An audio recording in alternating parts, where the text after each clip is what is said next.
왜 유명 엘리트들이었냐. 일반인들을 포섭하려면 유명하면 영향력이 있잖아요. 우리도 왜 그냥 옆에 있는 사람이 얘기하는 것보다 진중권 선생님이 한마디 하면 아 그렇구나. 맞지. 엄청 설득되잖아요. 맞죠. 그러니까 유명한 엘리트, 그러니까 간첩은 간첩인데 셀럽이어야 돼. 이런 사람이 나서서 일반인을 설득해서 포섭하라는 거네. 그렇죠. 노동당원으로 만들어라. 그렇구나. 이런 지령을 받고 행동을 했다는 겁니다. 그리고 이게 또 왜 유럽이었냐. 당시 유럽에 4,800여 명의 우리나라 사람들이 있었어요. 왜 유럽에 많이 갔냐면 일단 공부하는데 돈이 별로 안 들죠. 네. 그리고 당시 우리나라가 잘 못 살았어요. 1인당 GDP가 북한의 절반도 안 되던 그랬지. 때인데 독일에 가서 외화벌이를 할 수밖에 없었습니다. 그렇게 독일에 많이 간 사람들이 있는데 북한이 또 잘 살아. 잘 살고 독일에 많이 나와 있어요. 그러면 독일에 나와 있는 뭐 학생이나 혹은 이런 일하는 사람들에게 김치나 반찬 나눠주면서 되게 잘해주는 거예요. 그러니까 북한에 대한 환상을 심어줄 수밖에 없는 그런 상황이었던 거죠. 사실 북한의 김정일에게 있어서는 가장 중요한 게 문학, 예술, 음악이거든요. 네. 아마 윤희상 선생은 음악 분야에서 포섭 대상 1위였을 거고 신상옥 최원이 다 아시죠? 영화예술. 그분도 들어갈 때 그랬어요. 김정일이가 직접. 우리 영화예술이 너무 한심하다. 당신이 들어와서 영화예술을 발전시켜달라. 그래서 신필름 영화 촬영소까지 만들어준 거 아니에요? 그렇죠. 그런 식으로 북한 사람들이 누구를 포섭할 때 우리가 이런 부분이 약하니 당신만 들어오면 우리가 많이 좋아진다.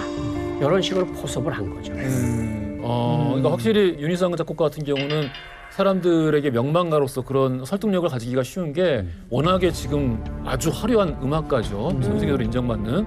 그리고 옛날에 항일운동도 했단 말이에요. 네. 뭘요? 항일운동. 네, 했어요. 항일운동 하다가 투옥돼가지고 고문당하고 그것 때문에 강경화 얻어가지고 나중에 그 지병으로 돌아갔어요. 그러니까 사람들에게 어떤 정당성을 주는 뭐 그런 종류로 활용될 수는 있었겠죠. 아니 그러면 이 다른 지식인들은 어떤 간첩 활동을 한 거예요? 당시 간첩 혐의를 받았던 국내 인사 중에서 아마 직급이 가장 높았던 분 중에 한 분이 전 농림부 차관이었던 주석균 전 차관이었습니다.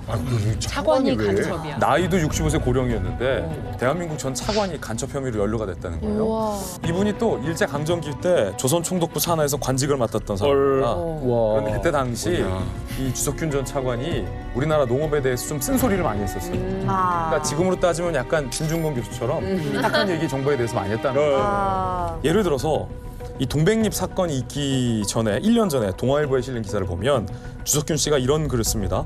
5.16 이후 우리나라 농업 생산량은 정치가 개입하면서 과대평가됐다. 돌직구를 날린 거죠. 정부를 믿을 수 없다. 이렇게 그냥 대놓고 얘기를 한 거예요. 그런데 중정은 이거를 어떻게 해석했냐. 이런 비판적인 시각이 북한의 공작 중에 하나였다. 1964년부터 북한과 접선하면서 공작금으로 천불을 받아서 활동했다라는 혐의로 붙잡았습니다. 그렇죠. 또 한 명이 있는데 아까 뭐 이 카프카의 소설 소송 주인공 요제프 K를 인용하면서 나는 어디로 가는지 모른다. 나를 찾지 마라. 라는 그 쪽지를 남긴 걸로 우리가 알고 있는 김종대 씨. 그 당시 이제 김종대 씨가 받았던 혐의는 뭐냐면 64년부터 독일에, 이게 당시 동독이죠. 동독이 이제 북한 대사관을 들락날락하면서 이 북한으로부터 공작금 200달러를 받았다. 액수가 중요한 게 아니에요. 받았다. 그러면서 이 서독 유학생들과 친척들에게 북한의 이 뭐라고 할까 평화 통일론을 선전하고 홍보하라. 라는 지령까지 받았다. 이게 만약 기다 이게 사실이다 그러면 간첩이 되는 거예요.